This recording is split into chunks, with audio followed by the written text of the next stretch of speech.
Los saludamos, amigas y amigos de Canal UCR, este medio televisivo universitario que se paga con los impuestos que tributan los habitantes y la capacidad de endeudamiento de doña Rocío Aguilar. Ella no en lo personal, sino como ministra, por supuesto. Tenemos el privilegio de tener con nosotros a la doctora Adriana Troyo Rodríguez, quien es investigadora y imagino que docente de la Escuela de Microbiología y quien ha participado en una serie grande de programas e investigaciones, algunas de ellas muy estelares, y ya al rato tal vez sale porque sale lo de estelares. Hablaremos con ella en este 19 año del programa, una vez que el canal nos invite a hacerlo. Regresamos.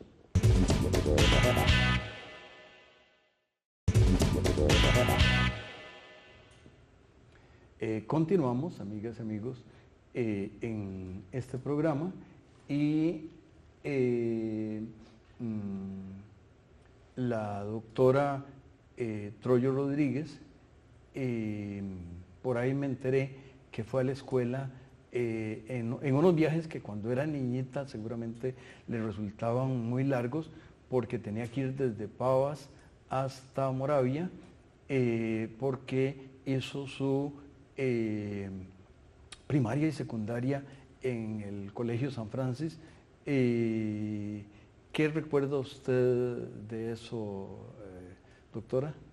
Así es, bueno, los viajes largos todas las mañanas y lógicamente las presas no son la excepción en este momento, sino que hace ya bastantes años teníamos ese problema con el tránsito en el país y teníamos que recorrer todo San José, toda la mañana y en la tarde también. ¿O viajaba en buseta? En la mañana me llevaban mis papás. Ajá. Y en la tarde sí viajaba en bus. Entonces, de hecho, esas son de las experiencias más bonitas que uno tiene, el regresar en el bus con muchos compañeros, algunos del mismo año o grado, pero en muchos casos con otros de otros años, otro grado, pero que viven cerca de la casa. Entonces, eso hace que también seamos como un grupo de conocidos de diferentes generaciones del lado de Pavas, del oeste, digamos, de la ciudad. Entonces, muy bonito también, una experiencia muy bonita. En la escuela y en el colegio, bueno, para mí el San Francisco es una experiencia lindísima, muy estricto, pero una vivencia, pues, como uno con amigos, con profesores, todo para mí fue muy, muy positivo. El deportes también, pues por ahí mandaba yo en el equipo de básquetbol en la escuela, en el equipito de fútbol femenino que había en el colegio, ese tipo de cosillas. Sí. Es importante que esas cosas se dieran desde entonces. Si no entiendo mal, porque yo solo por fuera lo he visto, el bus que viene de Heredia hacia la U pasa enfrente, entonces, pero no se les ve por fuera. Entiendo que ellos usan, los sacerdotes de San Francisco usan sotana gris, sí. no café como usaba San Francisco. Sí, en ese caso los franciscanos del colegio sí son de los de sotana gris y con el cordón. El cordón, sí. Sí, el cordón. ¿Por qué estudió microbiología? Bueno, es una historia tal vez un poco larga, porque desde que yo me acuerdo, para mí lo que es la naturaleza, la parte de ciencias biológicas siempre me apasionaron. Empezando por los animales, o sea, que me encantan, siempre me encantaron, pero también los insectos. Entonces, eso, digamos, para mí era una pasión.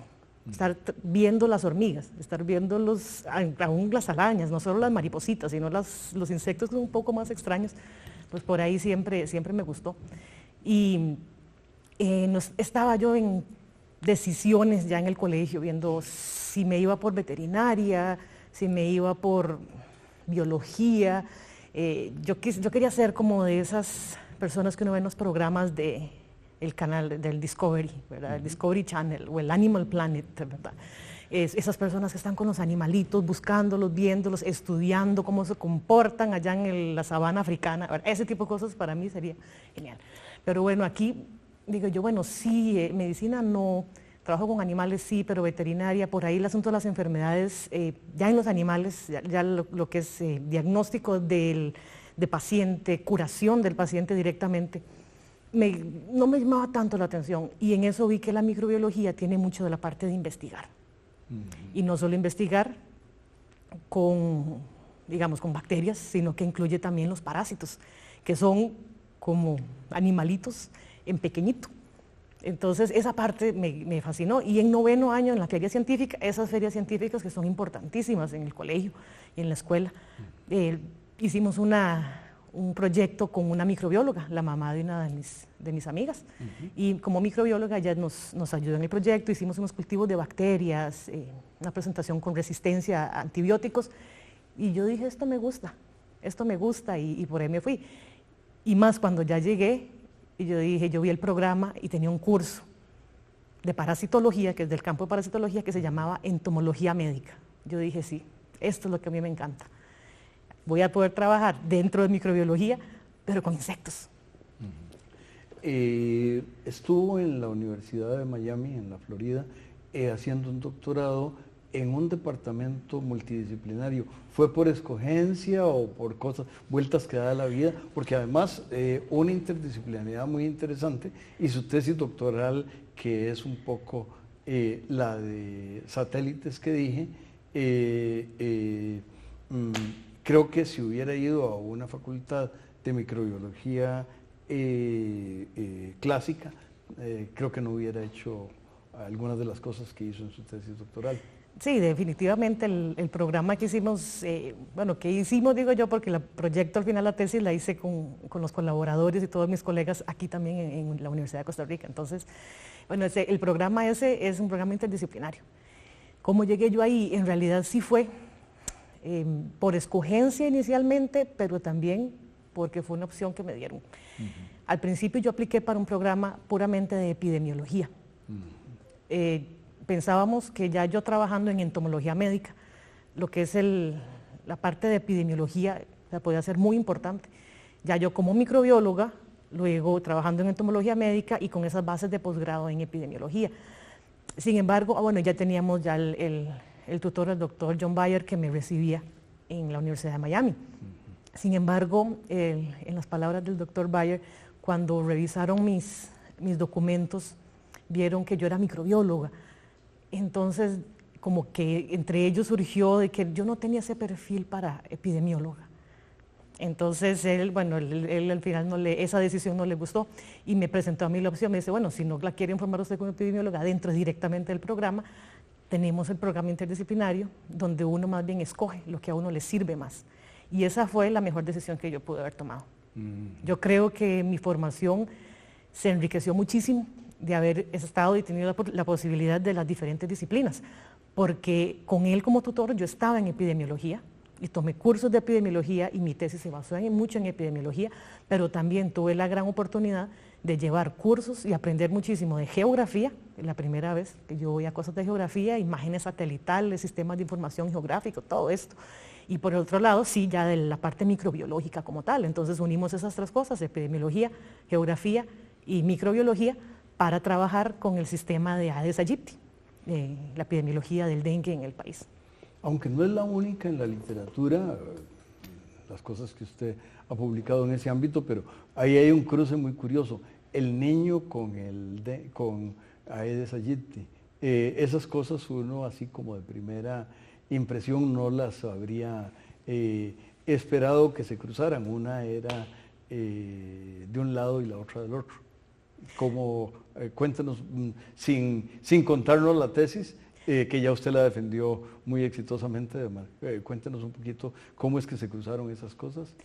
Pues dentro de la Universidad de Miami teníamos a la colaboración del profesor Douglas Fuller, que es geógrafo, epidemiólogo, o sea, es geógrafo como tal y trabaja mucho en clima y ha hecho muchísimos trabajos en análisis de imágenes satelitales también, con el niño y con efectos de estas variables en lo que es la cobertura forestal, por ejemplo, estudios en manglares, todo en ese momento.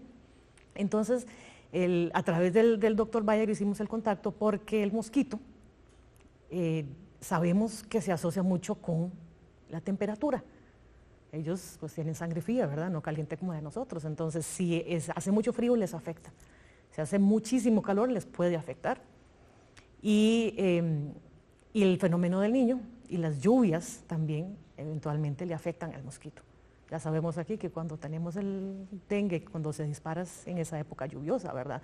Entonces, esos efectos del niño que genera en el país, realmente podían pensarse que podían tener un efecto sobre el dengue, sobre el mosquito que es el que lo transmite. Aunque los cantones son una cosa muy particular, ahí muy cerca de mi casa está el cantón de San Pablo de Heredia, que era un distrito y no sé por qué razón, yo creo que yo sí sé por qué razón, pero no está declarada explícitamente, lo hicieron cantón, entonces hay un cantón, creo que no es el más pequeño, pero es uno de los más pequeños, y luego hay cantones como Talamanca, que es un megacantón, y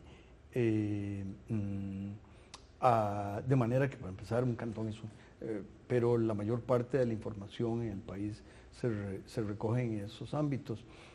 Los cantones del Atlántico, que uno esperaría calienticos y húmedos, uno esperaría que no tengan mucho problema, o que los zancudos lo disfruten, y que el Pacífico no tanto, porque ahí es más seco. ¿Por qué eso es así? ¿Por qué la intuición no funciona? Bueno, es que son tantos los factores. En el caso de las aegypti, además de la parte del clima, temperatura, lluvias, humedad, tiene que ver con el ser humano. Entonces, podemos tener un lugar donde las condiciones climáticas son óptimas, pero si uno no tiene criaderos ahí en la casa, y en las casas y los barrios están libres de criaderos, el Aedes aegypti no puede estar, aunque su clima sea perfecto. Por ejemplo, si nosotros vamos a algunas zonas del sur de Estados Unidos, allá donde estuve yo en Miami, hay unas épocas, son unos calores y hay mucha humedad, pero la cantidad de criaderos es poca realmente. Se han dado brotes, se da transmisión, pero no es tan sostenido ni tan problemático como lo que nosotros tenemos aquí. Y en realidad, si nosotros comparamos Pacífico con Atlántico, es completamente diferente en términos de clima, pero los dos tienen temperaturas relativamente altas y los dos tienen, por lo menos en ciertas épocas del año, lluvias que nos van a moderar. Entonces, donde tenemos muchos casos, por ejemplo, en el Pacífico, es en la época lluviosa, más que en la época seca, ¿verdad? Porque entonces ahí tenemos el efecto del clima, no solo ya el efecto humano, sino también el efecto del clima, que nos genera entonces el problema de los brotes y de las epidemias que tenemos. Continuaremos, doctora, hablando de eso y de otras investigaciones suyas una vez que el canal nos invite a hacerlo. Regresamos.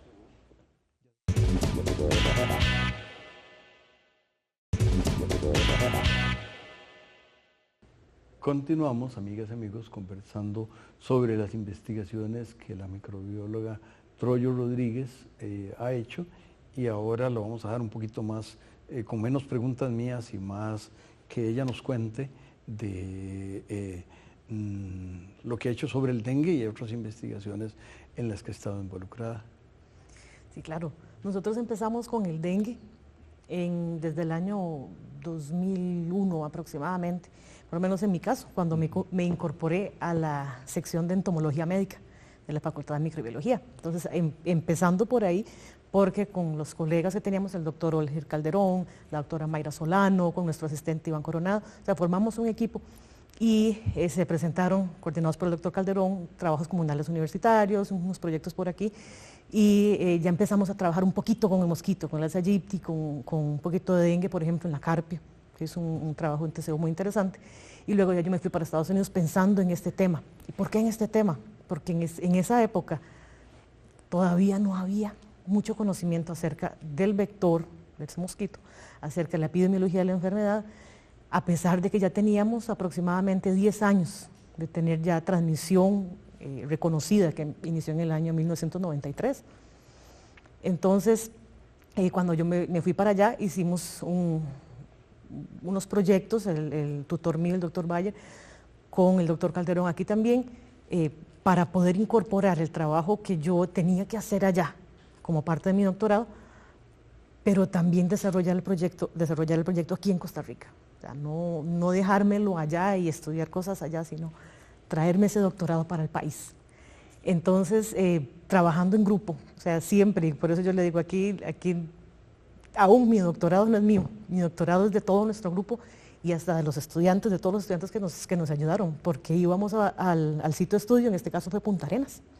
Entonces, ya para mi doctorado escogimos Punta Arenas, la Gran Punta Arenas, para hacer una serie de análisis que incluyeron trabajo de campo.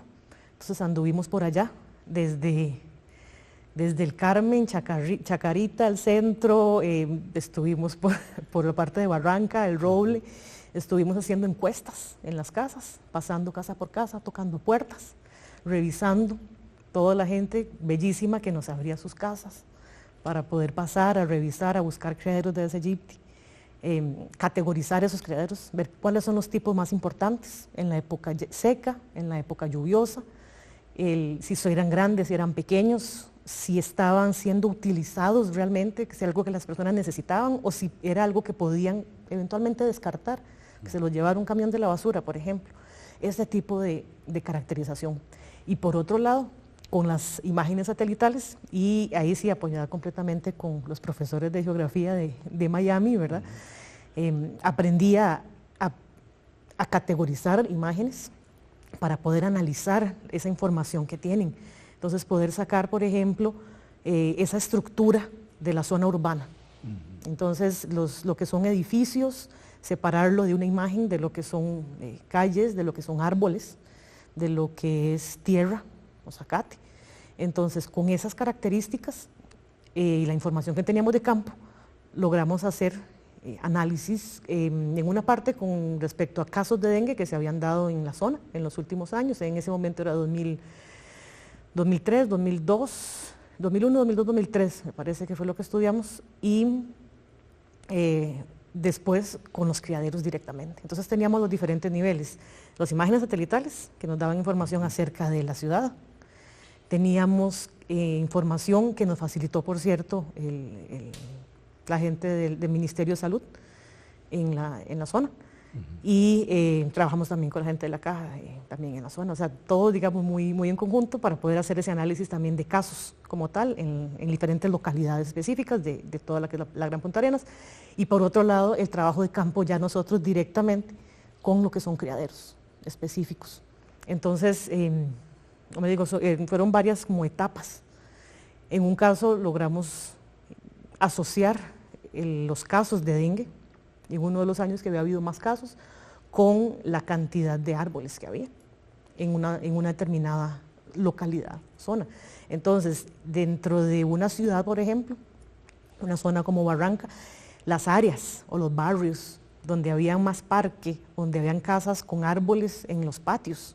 Entonces, estas eran zonas donde normalmente podíamos encontrar más criaderos y también estábamos viendo que había una asociación con los casos de dengue en esa zona. Los manglares, me imagino que es un espacio positivo para el vector, ¿o no? Exactamente. O sea, para nosotros los árboles son indispensables y es lo más bello y deberíamos tener muchísimo más. Y los mosquitos piensan lo mismo, más o menos. Es que cuando uno está en esas zonas y le está pegando un sol directamente, uno suda, se deshidrata. El mosquito también. No le gusta estar al puro sol. Si uno encuentra un parque, ojalá unos arbolitos de mango, de estos que dan sombra siempre cuando está lloviendo, cuando está seco, en esas zonas, entonces los mosquitos se ven atraídos. ¿Por qué? Porque la temperatura es un poquito más baja, es más fresquito. Entonces ellos sufren menos también, por lo menos durante el día, y ahí se resguardan. Entonces les da refugio. Y también cuando nosotros, ya los seres humanos, somos descuidaditos Entonces, si tenemos tal vez parques, zonas abiertas, lotes, o tenemos un patio muy grande donde de por sí tenemos árboles, pues es más fácil que dejemos nuestras cositas por ahí tiraditas y se nos olvide que están ahí. No las vemos tan cerca porque están por allá en el patio, están allá en un parque. Entonces esos objetos en una época lluviosa les cae agua y se llenan de agua. Y cuando hay árboles, esa agua no se va a evaporar tan fácilmente, se mantiene fresca. Y además si le caen hojas, le cae tierrita y eso para las larvas un poquito le gusta porque eso le genera alimento. Entonces el agua limpia, pero si tiene hojitas o si tiene un poquito de tierra en el fondo, perfecta. Ni mandado a hacer. El doctor Calderón, que a veces le tocaba viajar conmigo, hablaba de que, digamos, la guerra química contra el vector no era lo ideal y más bien hablaba, me parece que no con nada de entusiasmo y que prevención era la idea y los del Ministerio de Salud que vinieron, me parece que se sumaban en eso. Imagino que usted también piensa de esa forma. Definitivamente, definitivamente. En esos trabajos en Barranca, y esto estamos hablando, el trabajo de allá, de campo, fue hace más de 10 años, casi unos 15 años. Pero en ese momento lo que veíamos, por ejemplo, la gran mayoría de los criaderos de Aedes aegypti eran en ese momento, y de hecho son todavía, objetos, pongámoslo así, no deberían estar ahí, que se podrían botar a la basura. Son desecho, misceláneos. Como le digo, un contenedor de estos de comida, de un color verde, de comida rápida, uno lleva comida para llevar. Estos, en un patio, en un lote, son criaderos perfectos. Pero otras cosas también, veíamos muchos... Las famosas por llantas ejemplo, usadas. Sí, exacto. Y veíamos un inodoro descartado, porque ya no funciona, se saca al patio, se llena de agua. Claro. En la época seca veíamos bebederos de animales, el agüita del perro, el agüita que le dejan al gato, si no se estaba cambiando constantemente, esa agua se volvía un criadero.